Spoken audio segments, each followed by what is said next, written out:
नमस्कार दोस्तों, आज हम उस देश की कहानी समझेंगे जिसके बारे में दुनिया बहुत कम बात करती है। उस देश का नाम है सूडान।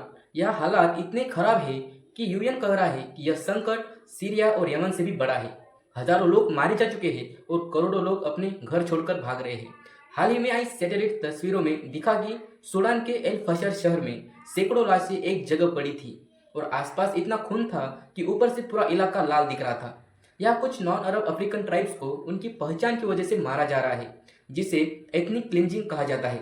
सूडान अफ्रीका के उत्तर पूर्व में है और यहाँ की 95% आबादी मुस्लिम है। लेकिन ये लड़ाई धर्म की नहीं है, असली कारण है जातीय नफरत। सत्ता और सोना। सूडान अफ्रीका का तीसरा सबसे गोल्ड प्रोड्यूसर है। यहाँ से हर साल बहुत सोना निकलता है, लेकिन ज्यादा हिस्सा गैर कानूनी तरीकों से बाहर ले जाया जाता है। सोना पैसे में बदलता है, पैसा हथियारों में, और हथियारों से पावर मिलती है, और इसी के चक्कर में पूरा देश बर्बाद हो रहा है। इस पूरे युद्ध के पीछे दो नेता हैं, आर्मी के जनरल अल बुरहान और आरएसएफ के ग्रुप के जनरल दगालो। ये दोनों पहले साथी थे और उन्होंने मिलकर 2019 में सूडान के डिक्टेटर को हटाया था। लेकिन बाद में दोनों सत्ता के लिए एक दूसरे के दुश्मन बन गए हैं। आर्मी चाहती थी कि आरएसएफ उसके कंट्रोल में आ जाए, लेकिन आरएसएफ को लगा कि इससे उनकी ताकत खत्म हो जाएगी। 15 अप्रैल 2023 को लड़ाई शुरू हुई और अब लगभग पूरा देश दो हिस्सों में बढ़ चुका है।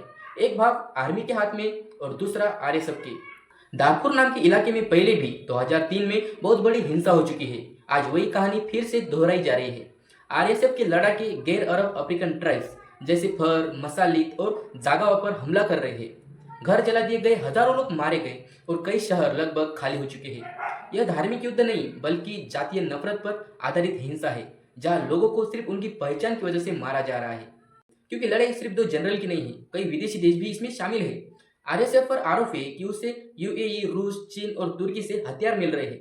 दूसरी तरफ आर्मी को मिस्र, ईरान और सऊदी अरब का समर्थन बताया जाता है। हर देश की नज़र सूडान के सोने और रेड सी वाले व्यापारिक रास्ते पर है, इसलिए सब अपनी अपनी तरफ से आग में घी डाल रहे हैं। सूडान फॉरगेटन वार बन चुका है क्योंकि दुनिया के बड़े देश इसे अपनी प्राथमिकता नहीं मानते। यूएन कह रहा है कि 3 करोड़ लोगों को तुरंत मदद चाहिए, लेकिन अभी तक सिर्फ थोड़े पैसे ही मिले हैं। अस्पताल टूट चुके हैं, स्कूल बंद है, लोग भूख से जूझ रहे हैं। आईएसएफ ने 3 महीने की सीज फायर को मंजूर किया, लेकिन आर्मी अभी भी तैयार नहीं है। इससे युद्ध और लंबा खींच रहे हैं। सूडान की बर्बादी के पीछे 3 बातें हैं। एक पुराना तानाशाह, दूसरा लालची जनरल और विदेशी देशों की लालच। देश में सोना बहुत है, लेकिन नागरिक दुनिया के सबसे गरीब बन गए हैं।